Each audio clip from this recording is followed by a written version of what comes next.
Have you heard of the quiet floor in hospitals?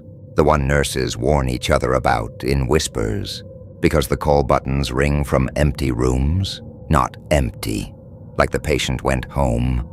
Empty like the bed hasn't had a body in it for years. And if you're thinking this is one of those ghost stories people tell to scare new staff, I thought that too, until I met Alyssa Moreno, night nurse, age 29, working a Wednesday shift in St. Elowen Medical Center, a real hospital with real policies, and one floor everyone tries not to mention. They call it the quiet floor because once the day staff leaves, the hallways stop sounding like a hospital. No rolling carts, no chatter, no overhead pages, just the hum of fluorescent lights, and that slow, occasional squeak of shoes on waxed tile. Alyssa was float pool, which means she got sent wherever the hospital needed her. That night she got reassigned at 11:40 p.m. The charge nurse didn't look up from the clipboard when she said it. 6th floor. Alyssa blinked. 6th is closed. The charge nurse sighed like she'd been waiting for that. Officially, yes. But we've got overflow supplies, and the new security system's been acting up. Facilities need someone to walk it once an hour. Alyssa laughed once, nervous. So you want me to babysit an empty floor? And that's when the charge nurse finally looked at her, dead serious, and said, "Don't answer any call lights up there. If it's urgent, security will radio." Then she paused, like she regretted saying anything at all. "And Alyssa, if you hear the speaker, don't talk back." Alyssa nodded like she understood. She didn't. She grabbed her badge, her phone, and a small flashlight, because hospitals are bright. But after midnight, empty floors feel like caves. The elevator ride to 6 took forever. When the doors opened, the first thing she noticed wasn't what she saw. It was what she didn't hear. Hospitals always have sound, ventilation, but the 6th floor was muted, like walking into a room right after someone hit pause. The hallway was lit, but not fully. Every third ceiling light flickered like a tired eye trying to stay open. Alyssa stepped out and the elevator doors closed behind her with a soft, metallic hush. And then she smelled it. Not blood, not antiseptic, something older, like bleach that had soaked into the walls and never fully left.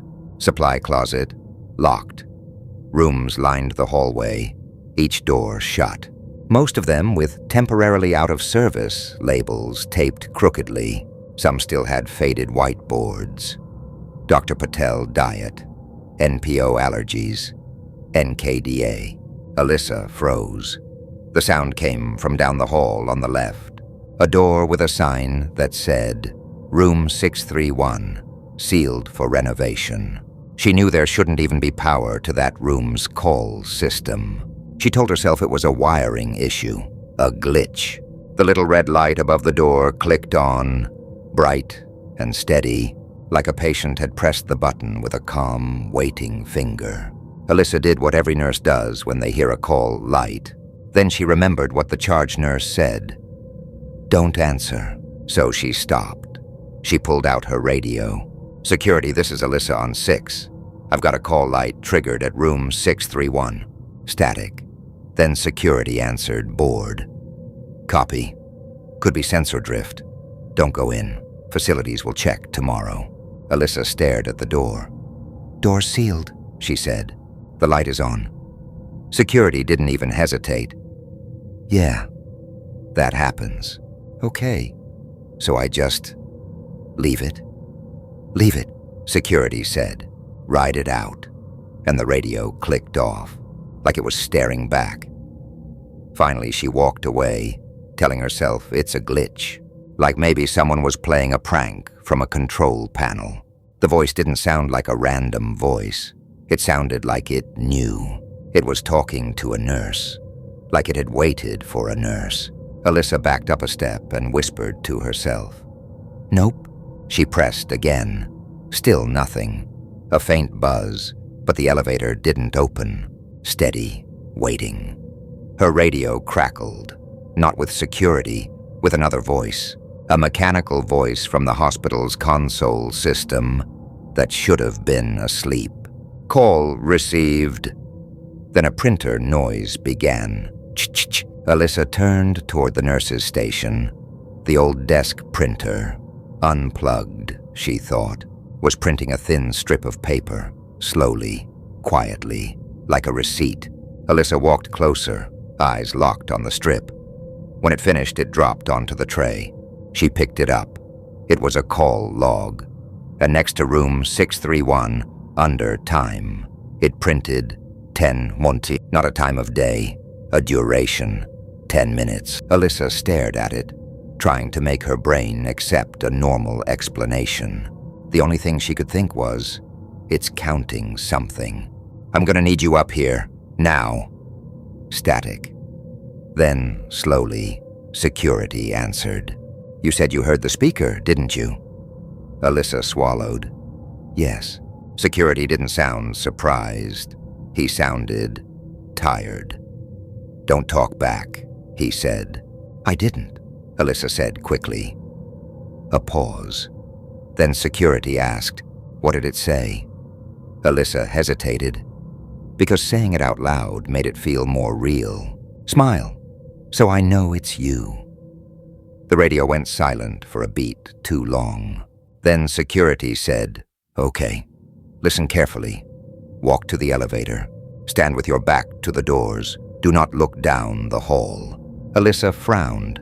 What? Don't look down the hall, security repeated.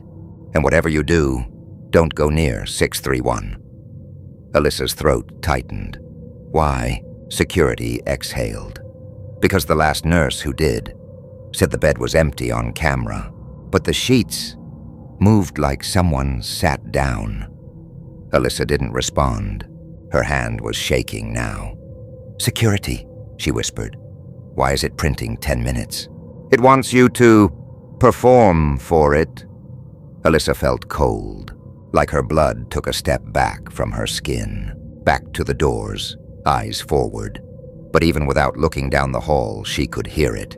Not footsteps, not running, just the softest, slowest sound. Squeak, squeak, squeak, like rubber soles on waxed tile, getting closer. Alyssa pressed her shoulders against the elevator doors like they could protect her, like the air has weight. Then the speaker crackled again. Alyssa held her breath.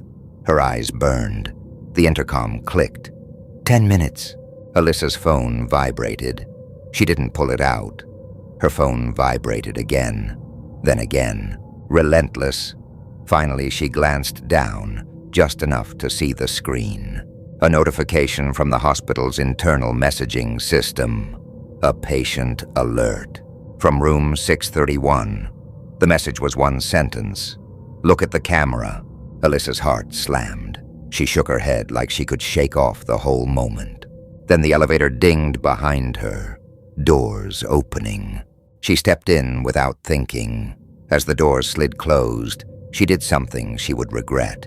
No staff, no patients, no moving shadows, nothing. Not live Alyssa. The Alyssa on the monitor was smiling, wide, still, like a photo. Alyssa in the elevator jerked her head back to the hallway, empty, back to the monitor, Alyssa smiling. Then, on the monitor, her smiling self lifted one hand slowly and pointed at the camera, pointed at Alyssa watching. The elevator doors closed. Alyssa hit the button for the first floor. Don't worry, it whispered. I know it's you. Too afraid to be in her apartment alone. She called her manager and told them she wasn't coming back. She didn't even care if they believed her. But the hospital did something even worse than disbelief. The next morning, Alyssa walked into the staff entrance to turn in her badge. She passed the HR desk. She passed the security desk. And she felt eyes on her from every direction. Not from people. From cameras. Alyssa's stomach dropped. What? Alyssa asked. The clerk turned the screen slightly so she could see. Alyssa's badge photo had been updated. Same name. same employee number. But the picture, it wasn't the photo Alyssa took when she got hired. The clerk laughed nervously. "Must be a system glitch," she said. Alyssa left the badge on the counter and walked out. And as the glass doors slid shut behind her, her phone vibrated once. One notification from a blocked number. 2 words. 10 minutes. Alyssa threw the phone into the passenger seat like it was burning her. She drove away, and she never worked another night shift again. But here's the thing. Hospitals don't close. Someone is always on nights, which means the quiet floor never runs out of nurses. And if the story is true, it doesn't need to chase. It just needs to wait. Because sooner or later, someone hears the call bell, and their body moves before their brain decides. So let me ask you, if you were on nights, and a sealed room's call light started flashing, and the speaker whispered, "Smile, so I know it's you," would you walk toward it? Or would you leave the floor and never look back?